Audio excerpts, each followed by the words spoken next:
Hello friends, welcome to our channel. இன்றைக்கி பதிவில் இது நல்லா சம்மர் சீசன், குழந்தைங்க எல்லாருமே வீட்டில் இருப்பாங்க. குழந்தைங்களுக்கு ரொம்ப பிடிச்ச ஐட்டம் கேக்குங்க. அந்த கேக்கு வந்து ரொம்ப ஹெல்த்தியாக ஒரு கோதுமை மாவும் தேங்காயும் வச்சு ரொம்ப சிம்பிளாக ரொம்ப குயிக்காக அதே சமயத்தில் டேஸ்ட்டாக எப்படி செய்கிறது அப்படி இன்றைக்கி பதிவில் பார்க்கலாமாங்க. இந்த ஸ்வீட் செய்கிறதுக்கு 1 கப் அளவுக்கு கோதுமை மாவு எடுத்துருக்கிறேன். 3/4 கப் அளவுக்கு சுகர் எடுத்துக்கலாம். இதில் ஒரு 3 ஏலக்காய் சேர்த்துட்டு நைஸ் பவுடர் அரைச்சி எடுத்துகிட்டு வந்துடுறேன். பாருங்கள், நல்ல நைஸ் பவுடராக அரைச்சாச்சு. இதை இதோட சேர்த்துக்கலாம். 3/4 கப் அளவுக்கு தேங்காய் வந்து கீரை எடுத்து வச்சுருக்குறேங்க. அதையும் அதே மிக்சி ஜாரில் சேர்த்துட்டு அப்படியே கொஞ்சம் நைஸாக அரைச்சிக்கலாம். தண்ணி எதுவும் சேர்த்தாதபடிக்கு அப்படியே அரைச்சிக்கலாம். பாருங்கள், இந்த மாதிரி தான் நல்லா அரைச்சிட்டோங்க. இதை வந்து இதோட நம்ம சேர்த்துக்கலாம். நீங்கள் உலர் தேங்காய் துருவல் இருந்தால் கூட அதையும் கூட நம்ம வந்து சேர்த்துக்கலாம். இதில் ஒரு 1/2 கப் அளவுக்கு பால் சேர்த்துக்கலாம். பால் சேர்த்துட்டு இந்த மாவை வந்து நல்லா கலந்துக்கலாம். இதில் கொஞ்சம் போல் நம்ம தண்ணி சேர்த்த வேண்டியது இருக்கும். தண்ணியும் அதை சேர்த்துட்டு அதுக்கப்புறமா பார்த்துட்டு தேவைப்பட்டால் நம்ம வந்து தண்ணி சேர்த்துக்கலாங்க. பாருங்கள், இந்த பதத்தில் இருக்குது. இதில் நான் வந்து சும்மா ஒரு டேபிள் ஸ்பூன் அளவுக்கு நான் தண்ணி சேர்த்துக்கிறேன். அப்போ அதுங்க சேர்த்துட்டு இதை நல்லா கலந்துக்கலாம். நல்லா கலந்தாச்சு. இந்த மாவு இப்படியே ஒரு 10 நிமிஷம் இருக்கட்டும். இந்த மாதிரி ஸ்மால் சைஸில் நான் வந்து 3 கப்பு எடுத்துருக்கிறேன். இந்த கப்பில் உள்ளுக்குள்ளார ஆயில் அல்லது நெய் எதை வேணாலும் அப்படியே அப்ளை பண்ணிக்கலாம். லைட்டாக தடவி விட்டுடலாம். பாருங்கள்,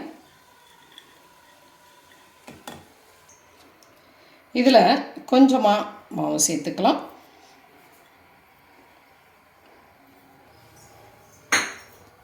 மாவு ஒரு 10 மினிட்ஸ் ஊறிடுச்சு.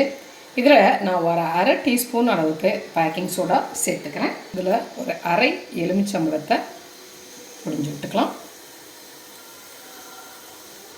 மாவை சேர்த்துட்டு நல்லா பிசைஞ்சுக்கலாம்.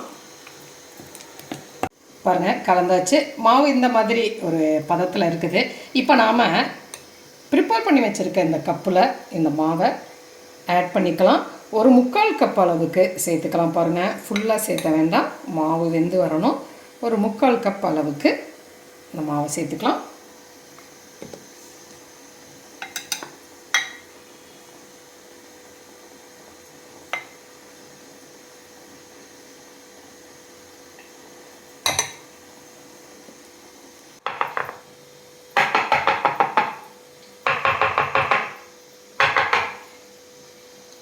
இந்த மாவில் நான் கட் பண்ணி வச்சுருக்கிற நட்ஸை லைட்டாக சேர்த்துக்கிறேன். எந்த நட்ஸு உங்களுக்கு பிடிக்குதோ, நட்ஸு, உலர் ஃப்ரூட்ஸு எது வேணும்னாலும் நீங்கள் சேர்த்துக்கலாங்க.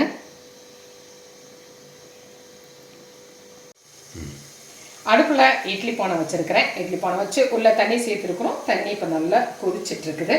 இந்த ஸ்டேஜில் இந்த தட்டில் நான் இந்த கப்பை வச்சிட்றேன். நீங்கள் வந்து குக்கரில் வைக்கிறதுனாலும் வைக்கலாங்க. குக்கரில் வைக்கும்போது கேஸ்கட் போடாதபடிக்கு அதை வந்து பண்ணிக்கலாம். இந்த மாதிரி கப்பை வச்சாச்சு.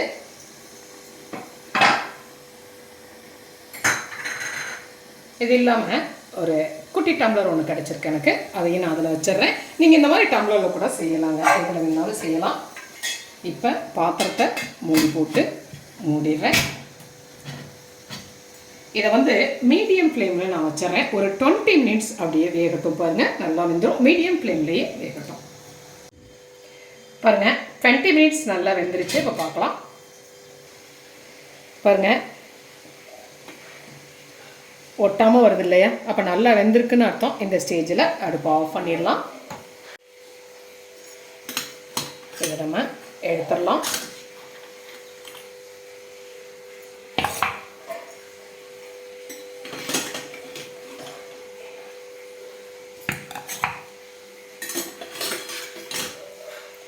நல்ல ஒரு கமகமான ஒரு வாசனையோடு ரெடியாக இருக்குது பாருங்கள் கேக்கு.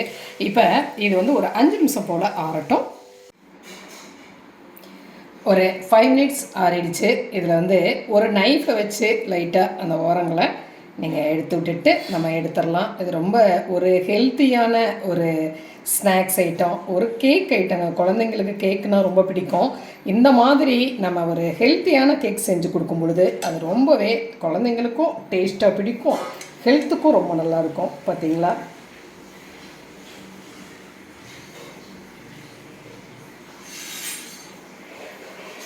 அருமையான ஒரு கேக் கிடைச்சிருச்சு இல்லையா?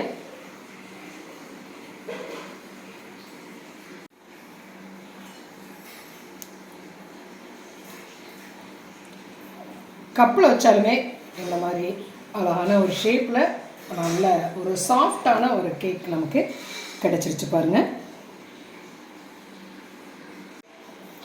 பாருங்கள் இந்த கேக்கு, ஹெல்த்தியான கேக்கு எவ்வளோ ஒரு சாஃப்டாக இருக்குன்னு பாருங்கள். கடையில் வாங்குகிற கேக் எல்லாமே தோற்று போயிடுங்க. ரொம்ப ஹெல்த்தியாகவும் இருக்கும், ரொம்ப ஒரு நல்ல சுவையாகவும் டேஸ்ட்டாகவும் இருக்கும். பிகினர்ஸ் கூட ரொம்ப சிம்பிளாக குயிக்காக இதை செஞ்சிடலாங்க. செஞ்சு பார்த்துட்டு உங்களுடைய கமெண்ட்டை சொல்லுங்கள்.